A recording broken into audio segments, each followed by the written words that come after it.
જય માતાજી મિત્રો, આજ જો ક્ષેત્રમ પૂળા ઉપાડવાના હતા તો આપણે જ જતા રહ્યા ક્ષેત્રમ ને પછી જોયું કીધું ગરમી તો નથી લાગતી ને, લાગતી જ ગરમી પણ હતો વાયરો એટલે આપણને તાપ તો ઓછો લાગતો હતો.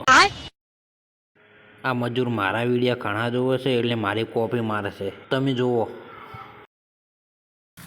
જય માતાજી, અમે છે અમાર ભાઈ તો આવી જાવ ને એવું લઉં તમારે. આ પૂળા દેખાય એ બધા આપણે લઈ જવાના છે. આપણે તો પૂળા ઉપાડવાનું ચાલુ કરી દીધું.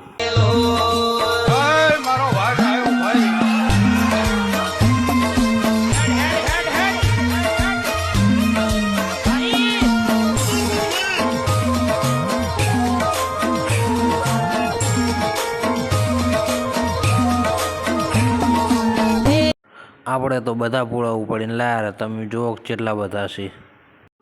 પૂળા ઉપાડી રહ્યા નાસ્તો લાવ્યો. ભૂખ લાગી નાસ્તો જ કરવો પડે. ગરમી પડતી હતી કીધું થોડી ગુલ્ફી લઈ જાય છે તો થોડી ગુલ્ફી લાવી. ગુલ્ફી કઈ ક્ષેત્રમથી નીકળી જાય ઘેર નહીં તો ટકાટક ટેસડા બંધ થઈને પાછા નીકળી જાય બહાર. ચમ કે અમારે ગામમાં એક કાકે રેલવેમાંથી રિટાયરમેન્ટ લીધું હતું, એનો સન્માન સમારોહ હતો. સરપંચ શ્રી સિકોતર મંડળ દ્વારા એમનું ફૂલહાર, શાલ અને તલવાર આપીને સ્વાગત કરવામાં આવ્યું.